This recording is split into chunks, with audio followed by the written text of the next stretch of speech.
All right, thanks all for having me. I've come down from Brisbane this morning. It's a pretty tough task to go after Mark, but since he's introduced us to the fantasy world of housing affordability debate, I'm going to continue the fantasy theme by starting with an imaginary conversation. It's a conversation I would have with my grandfather if I could go back in time 30 years to 1987 when I was a small child. It might go like this. Grandad, how are you? I'm so glad I could come back from the future and tell you about all the amazing progress we've made. Oh, look at how you've grown. What amazing things can you tell me about? Well, remember how you were the first person out of everyone you knew to fly in an aeroplane? Well, in 2017, people fly all around the world all the time. Not only that, you know how you saw a computer once? Well, everyone's got one of them in their pocket. It's like an encyclopedia from the whole world, and it's been shrunk down. You can also video call anyone you like, anywhere in the world, anytime. We have clean energy, solar energy, electric cars are coming, it's amazing. Countries like China have brought themselves out of poverty. What an amazing world. That does sound fantastical, and how are you? Well, I'm 34 now, I've got a university degree, a PhD, so I'm the first in the family for that, and I have a lovely wife and 2 young boys. Oh, how lovely. You must have a beautiful house and garden with all those grand things the future holds. Well, Grandad, actually no. We live in a house much smaller than the one Mum and Dad moved into when they were first married. It's very similar, in fact. I actually don't think it's been renovated since the 80s either. And our garden, well, I've tried, but we don't want to put too much money and effort into it because I rent, Grandad.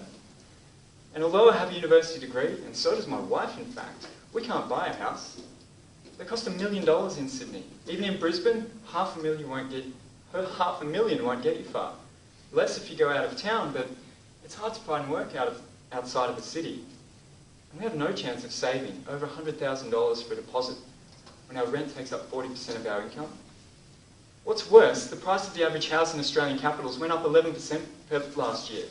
In Sydney and Melbourne, by more. The average home went up in price by more money that I could earn in that year. It's ridiculous. It's like trying to save for a deposit by running up the down escalator. You can never make progress. So we're in a pickle, Grandad.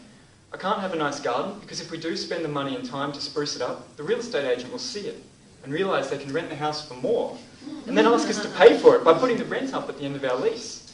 And every year when the lease goes up, when the lease is up, we don't know if we can stay anyway. We've moved 4 times in the last 10 years. I don't think we'll ever have a house and a garden, Grandad. Probably not even a nice apartment. What an absurd situation. You have all this technology, a computer in your pocket, world travel, and you can't have a place with a nice garden to call your own. Back to reality. Despite being absurd, this conversation contains many truths about modern Australia, and it doesn't have to be this way. The past 30 years could have taken another path. By many metrics, Australia is one of the wealthiest handful of countries in the world. So why are we here at an event today, talking about the basic challenge of making housing secure and affordable? It makes no sense at all. If anyone can do it, we should. Many of our wealthy peers across the world have established home ownership as an option, and they've made laws that make renting a secure alternative. We could do it too. You see, the heart of this story is not really about housing. It's more about economic diversity. When wealthy countries ensure that economic investment is made across many different sectors and across the regions, they establish demand for skilled workers. And they establish demand for cheap housing from the companies who need to attract those workers to their areas. Mobility in Australia, in terms of people relocating for work, has been in decline.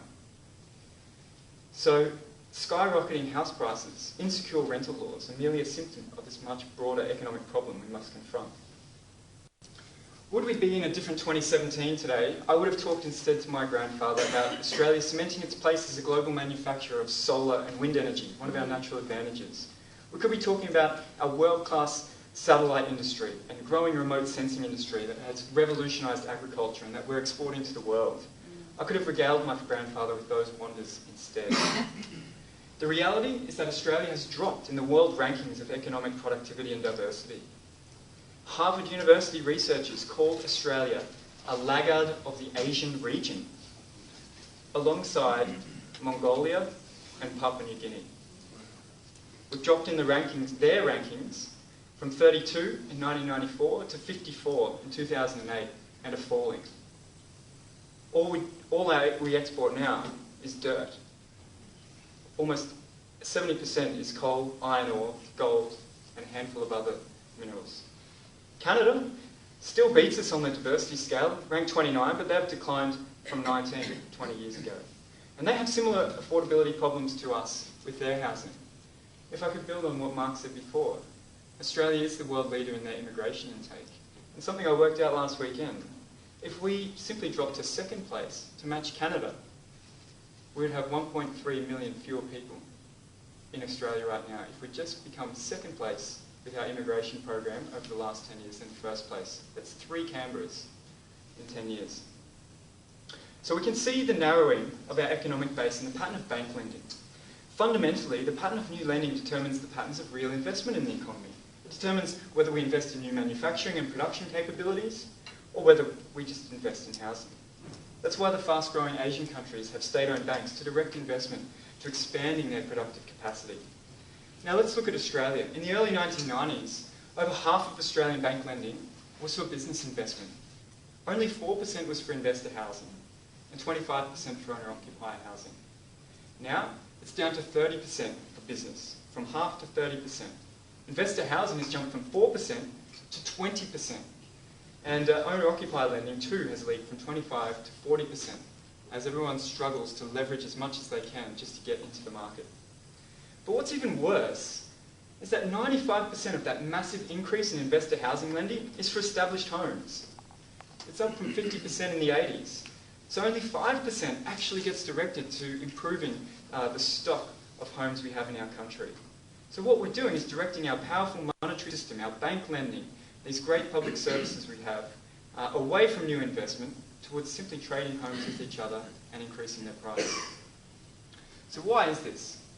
In many ways, it's a conscious political choice. While the decline of our economic diversity has failed the average worker, it has been a boon for the landlord class and the owners of the mineral wealth in Australia. Those who already own their land and housing benefit at the expense of those who want access for housing for their own household security. Those who own the banks, well, they benefit too. And we've seen the enormous lengths to which the government will go to support the way things are. Every housing affordability policy, from the first home buyers grant to accessing super, is expressly designed not to let house prices fall and housing become affordable. So what can work? Well, the main challenge here is political.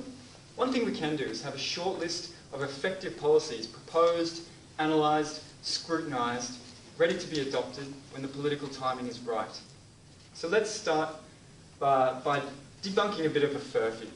Anyone who says we need less regulation and freer markets to solve housing affordability is a fool. They've not thought it through. They've failed to take consideration of the extensive evidence in other wealthy countries that do promote affordable housing. And Australia's problem comes in many ways from embracing these market forces without consideration.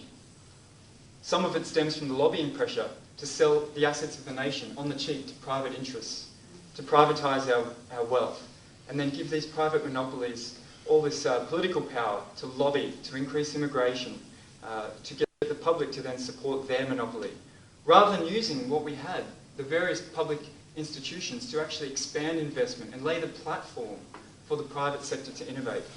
And it's always been like that. For example, the space race of the 1960s had huge economic benefits outside just of the technical industries. We know that the waves of public investment in our cities also supported private sector producers in transport, communications and health. The same is true today. We actually need to defy market forces from time to time if we want to make progress. We need to gamble with public investment in major capital projects, yes, including the NBN, for the future. For example, it's not too late to do some economic CPR on the manufacturing sector if we want to. We could build up the clean energy and information technology future we want. Moving now to banking. We should see new lending and money creation from the banking system as a social function, a public service. What we've done, though, is that this money creation gift we'll provide our banks, and we guarantee, be used to fund land and housing speculation rather than business and new investment. This is a natural market outcome in the absence of regulations that direct our monetary system into achieving broader economic goals. So we need to massively tighten lending rules for banks to the housing market and force them to look elsewhere and take risks with genuine productive investment. We could go beyond loan-to-value ratio rules, for example, that limit the loan to a fixed percentage of the value of housing. For investors, we could restrict lending based on the rental income of a property. So rather than let house prices inflate far above rents, the amount of lending would be tied to that rental income. We could completely ban investor lending, except for new homes. Investors leveraging to buy houses, existing houses, doesn't add to our housing stock at all.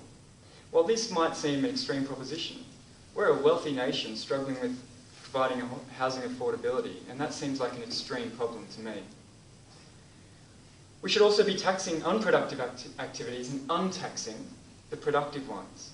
That means changing our land and mineral rights tax systems. The ACT, for example, is 6 years into a 20-year transition away from stamp duties and towards land value taxes. There are loopholes in the petroleum resource rent tax where we get our income from our natural gift of petroleum. They could be closed and we could expand taxes there and replace the taxes that come on productive activity. As you might now be thinking though, expanding such taxes, like the minerals resource rent that was proposed, face huge, huge barriers from vested interests. And that's where the true heart of the problem is. In terms of housing specifically, we could ban foreign purchases altogether. I see absolutely no reason not to. It's a clear myth that we need money, we're short of money to build houses for ourselves.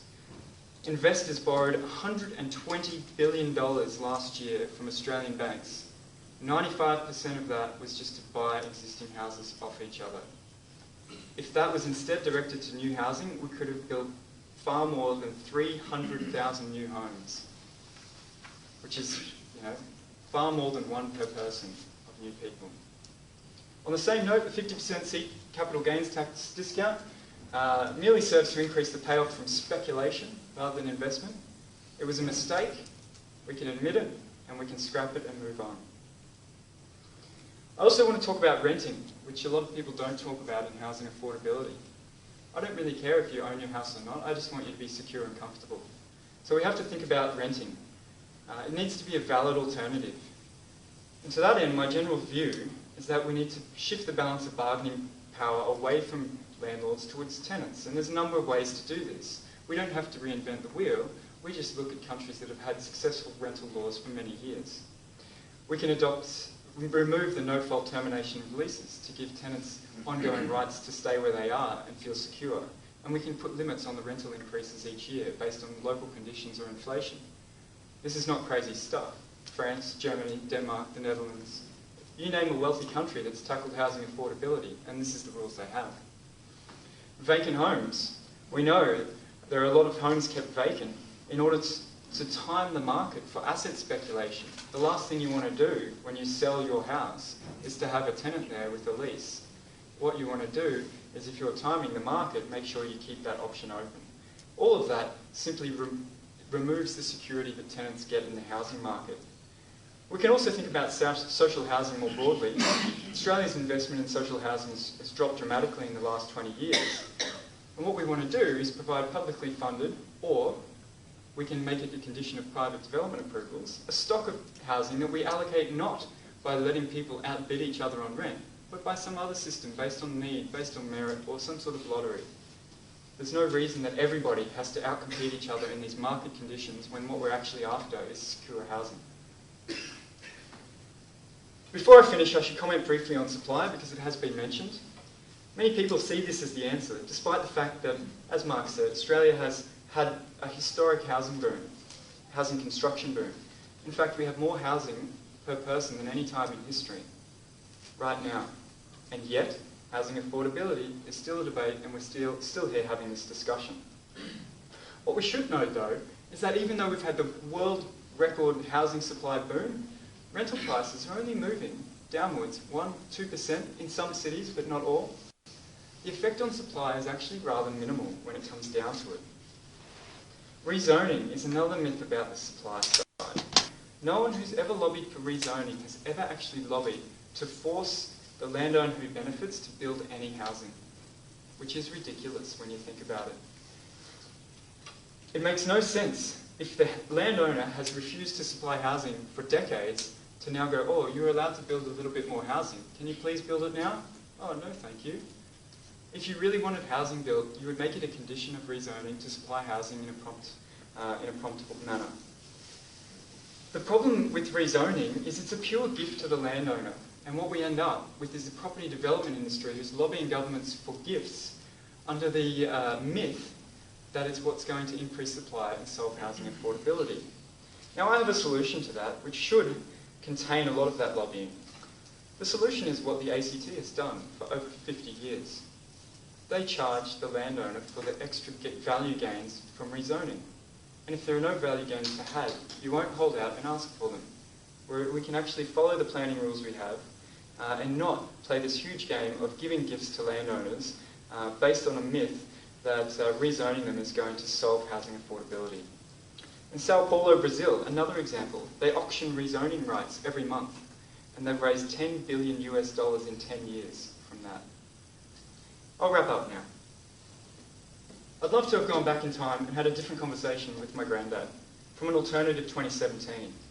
One where there was more to life than speculating on housing, and we could laugh at the idea of having a housing renovation reality TV series. We could instead talk about gardening. What I hope is that though we can't change the past, what we can do is take stock of where we are and change the future. So that if my grandchildren have a meeting like this one day, it won't be about affordable housing. It'll be about something else that they're passionate about, and they'll have a secure house and a beautiful garden. Thank you.